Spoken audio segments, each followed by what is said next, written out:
Thanks ಹೇಳಬೇಕಾಗಿರೋದಂಥದ್ದು ನಮ್ಮ ಎಲ್ಲ ಗೆಳೆಯರಿಗೆ, ನಮ್ಮ ಅಣ್ಣ ಸಾಮರ್ಟ್ ಆಗಿರ್ಬೋದು, ನಮ್ಮ ಬಾಸ್ ಹೇಮಂತ್ ಆಗಿರ್ಬೋದು, ನಮ್ಮ ಕಿರಣ್ ಆಗಿರ್ಬೋದು, ಗಜನಣ್ಣ ಆಗಿರ್ಬೋದು, ಇವರೆಲ್ಲ ಮೇನ್ ರಿಕಗ್ನೈಸ್ ಆರ್ಟಿಸ್ಟ್ ಇದ್ದಂಥವ್ರು. ನಾನು ಮಾಮೂಲಿ ಥಿಯೇಟ್ರಲ್ಲಿ ರಂಗಭೂಮಿನಲ್ಲಿ ಮಾಡ್ಕೊಂಡಿದ್ದೆ. ಪ್ರಮೋದಣ್ಣ ಸಕ್ಕತ್ತಾಗಿ ತೋರಿಸಿದಾರೆ ಎಲ್ಲ ಕಡೆ ನಮ್ಮನ್ನ. ಮತ್ತೆ ಇನ್ನೊಂದು ಮ್ಯೂಸಿಕ್ ಅಂತೂ ಎಷ್ಟು ಸಲ ಕೇಳಿದ್ರು ಮತ್ತೆ ಕೇಳಬೇಕು ಅಂತ ಒಂದ್ಸಲ ಕೇಳಿದ್ರು ಕಿವಿಲಿ ಗುಯ್ಗುತ್ತಾ ಇರ್ತದೆ, ಮ್ಯೂಸಿಕ್ ಎಲ್ಲ. ಮತ್ತೆ ಇನ್ನೊಂದೇನಪ್ಪ ಅಂತಂದ್ರೆ ನಮ್ಮ ಹರಿ ಸರ್ ಬಗ್ಗೆ ಹೇಳಬೇಕು. ಯಾಕೆಂತಂದ್ರೆ ನಾವು ಇವತ್ತು ಏನು ಸಿನಿಮಾ ನಿಂತ್ಕೊಂಡಿದ್ದೀವಿ ವೇದಿಕೆ ಮೇಲೆ, ಮೈಟ್ ಬಿ ಅವರು ಮಾಡ್ಬೇಕಂದ್ರೆ ನಾನು ಇದು ಮಾಡಿದ್ರೆ ಅವರೇ ಹೀರೋ ಏನು ಮಾಡ್ಬೋದಿತ್ತು. ಬಟ್ ಕಂಟೆಂಟ್, ಒಂದು ಕಂಟೆಂಟ್ನ ಇದು ಮಾಡಬೇಕು, ಮತ್ತೆ ಒಂದು ಕಂಟೆಂಟ್ನ ಕರೆಕ್ಟಾಗಿ ಮಾಡಬೇಕು ಅಂತ ಹೊಸಬ್ರನ್ನ ಎಲ್ಲ ಒಳ್ಳೆ ಟ್ಯಾಲೆಂಟೆಡ್ನ ಆಯ್ಕೆ ಮಾಡಿಕೊಂಡು ಒಂದು ಇದು ಮಾಡುವಂಥದ್ದು. ಅದು ಬಂಡವಾಳ ಈ ಹೊಸ ಫಿಲ್ಮ್ಗಳು ಹೊಸಬ್ರನ್ನ ಕಡಿಮೆ ಹಾಕಿಲ್ಲ. ಒಳ್ಳೆ ಕ್ವಾಲಿಟಿ ನೋಡೋದು ನಿಮಗೆ ಗೊತ್ತಾಗ್ತದೆ. ಒಳ್ಳೆ ಕ್ವಾಲಿಟಿ ಕೊಟ್ಟು, ಒಳ್ಳೆ ಔಟ್ಪುಟ್ಗಳನ್ನ ಕೊಟ್ಟು, ಒಳ್ಳೆ ಇದು ಮಾಡಿ ತುಂಬ ಕಂಟೆಂಟ್ನ ಬಿಲೀವ್ ಮಾಡಿದ್ದಾರೆ. ಮನುಷ್ಯನ ಬಿಲೀವ್ ಮಾಡಿದ್ದಾರೆ. ಅವತ್ತು ಅವ್ರ ಇಮ್ಯಾಜಿನೇಷನ್ ಇವತ್ತು ನೀವೇನು ನೋಡ್ತಾ ಇದ್ದೀರಾ. ಸರ್ಗೆ ಥ್ಯಾಂಕ್ಸ್ ಹೇಳಬೇಕು. ನನ್ನ ಕರೆದು ಒಂದು ಅವಕಾಶ ಕೊಟ್ಟು, ನನಗೊಂದು ಅವಕಾಶ ಕೊಟ್ಟರು. ಈ ಸಿನಿಮಾದಲ್ಲಿ ಒಂದು ವಿಶೇಷ ಪಾತ್ರ ಮಾಡಿದ್ದೀನಿ ಈ ಸಿನಿಮಾದಲ್ಲಿ. ಬಟ್ ಅವರು ಎರಡನ್ನೂ ಒಂದೇ ರೀತಿಯಾಗಿ ಕರ್ಕೊಂಡು ಹೋಗಿದ್ದಾರೆ. ಅದೇ ನನಗೆ ಖುಷಿ ಆಗ್ತಾ ಇದೆ ಈ ಸಿನಿಮಾದಲ್ಲಿ. ಹೇಳಬೇಕಂದ್ರೆ ನನಗೆ ಅವಕಾಶ ಕೊಟ್ಟಂಥ ಸಿಂಗ್ ಸರ್ಗೆ, ಹರೀಶ್ ಸರ್ಗೆ ತುಂಬ ಹೃದಯದ ಧನ್ಯವಾದ. ಯಾಕೆಂದರೆ ನಮಗೆ ಇದಕ್ಕೆ ಬಿಫೋರ್ ಇವ್ರ ಜೊತೆ ಕೆಲಸ ಮಾಡಿದ್ದೆ ನಾನು. ಕಾರಣ ನಮಗೆ ಆ ಸಿನಿಮಾದಲ್ಲಿ ಆ ಇನ್ಸಿಡೆಂಟ್ ಹೇಳಲೇಬೇಕು. ಸೊ ಫುಲ್ ಸೀರಿಯಸ್ ಝೋನಲ್ಲಿದ್ದೆ ನಾನು.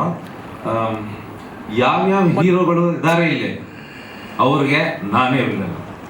ಅದಕ್ಕೆ ಈ ಗ್ಲಾಸಸ್ ಹಾಕೊಂಡಿದ್ದೆ. Apart from this, whoever is here from the press, actors, audience, thank you so much. This means a lot ಎಲ್ರಿಗೂ.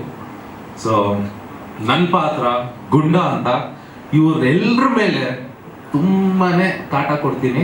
ಸ್ಪೆಷಲಿ ರಾಜ ಸರ್ಗೆ ತುಂಬಾ we had lot of fun shooting it.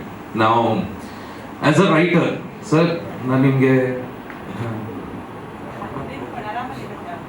ಆರಾಮಾಗಿದ್ದೀನಿ.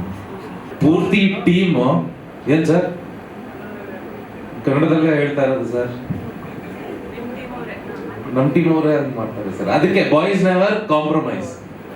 So ಪೂರ್ತಿ direction team from Chikkaswamy sir, Lawrence sir, Kolar Singh sir, ನೀವು, the entire cinematography team, ಇಷ್ಟು ತನಕ ನೀವು ತಂದಿದ್ದೀರಾ. So thank you so much to give an opportunity ಎಲ್ರಿಗೂ. It's a huge thank you from my side. So thank you so much. ದಾಲ್, ನೀವು, ರೈಸ್ July 10ಗೆ ರಿಲೀಸ್ ಆಗ್ತಾ ಇರೋದು. Boys never compromise. Thank you so much. Super ಅಣ್ಣ. Art directors, ಬೇರೆ ಬೇರೆ ವಿಭಾಗದಲ್ಲಿ ಕೆಲಸ ಮಾಡಿರೋರು ಯಾರೇ ಇದ್ರು, ಸೊ ನಮ್ಮ ಸಿನಿಮಾ ಬಾಯ್ಸ್ ನೆವರ್ ಕಾಂಪ್ರಮೈಸ್ ಇದ್ದ ಟ್ರೇಲರ್ ಯಾಕ್ರಿ ಕಲಾಕಾರ ಅವರೇ ಈಗ ಬರ್ತಿದ್ದೀರಾ? ಸರಿ ಆಯ್ತು. Smile, director smile.